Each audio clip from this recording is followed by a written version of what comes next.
Сегодня активисты российского движения школьников и кадеты при поддержке Минэкологии и Минмолодежи Якутии высаживают саженцы для восстановления лесного массива. В экологической акции участвует и наша коллега Марфирина Алексеева. Она расскажет об акции и ее участниках.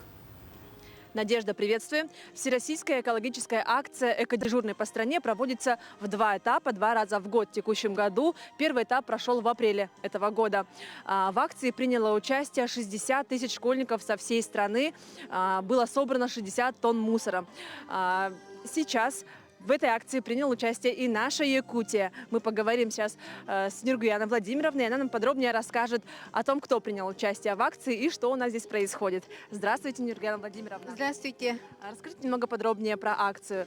Мы, получается, садим даже не саженцы, а деревья, да, сосны? Угу. Ну, экологическая акция «Экодежурный по стране» является ежегодной акцией российского движения школьников. И она проводится в апреле и в сентябре-октябре. В этом году она началась 10 сентября, закончится 1 октября. И в рамках этой акции мы собираем мусор и сажаем деревья. Но я считаю очень актуально, что в этом году мы сажаем деревья, потому что все мы знаем, что летом наши леса сильно пострадали от пожаров. И ребята вносят свою толику восстановления лесов нашей Якутии. Это очень отрадно, я думаю. И в этом году мы являемся амбассадорами проекта на Дальнем Востоке, Республика Саха-Якутия. Мы приняли эстафетную палочку от Иркутской области и далее передаем Ленинградской области. То есть она идет по регионам, по 8 регионам пройдет, но медийные такие акции пройдут. И мы, конечно, в свою очередь хотели бы поблагодарить наше министерство, наши ведомства, которые поддержали в этом году нашу акцию. Это Министерство экологии, Министерство молодежи и, конечно, наше родное Министерство образования. И сегодня ребята, активисты российского движения школьников и юнормейцы сажают у нас деревья. К нам сегодня приехали активисты, ребята из Жатайской школы номер 1. Это казачий класс. И ребята, наверное, тоже расскажут в свою очередь про акцию и про свое отношение к экологическому воспитанию. Спасибо большое. Ребята, добрый день. Здравствуйте. Я смотрю, вы участвуете тоже в экологической акции, да, все на заряженном настроении. Расскажите, как ваш настрой? Что для вас сегодня эта посадка значит?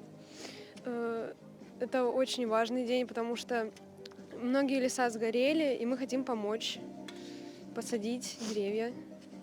Раньше вы участвовали в таких акциях масштабных? Да, много раз участвовали. Много. У нас много каких акций проходит, и мы в них всегда участвуем. Всегда стараемся принять участие. Ну сегодня посадка именно сосен, да? Да. Что для вас? Все мы знаем, что в этом году у нас были такие климатические условия очень экстремальные, да? Пожары были большие. И то есть вы вносите свою лепту, да? Свое небольшое, но все-таки масштабное дело. Как вы на это смотрите? Что для вас вообще экология?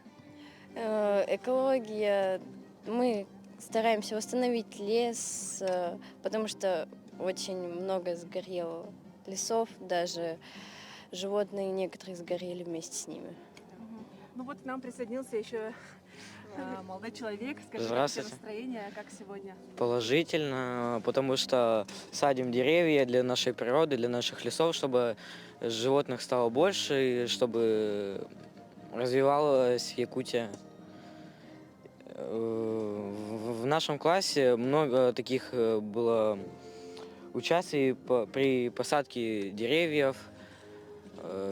Много людей участвовало в этом. Спасибо, ребята, за ваш настрой. Вы хороший пример для подражания, для будущего поколения. Ну, на этом у меня все. Я передаю слово вам, коллеги. Благодарю, Марфирина, а мы переходим к другим темам.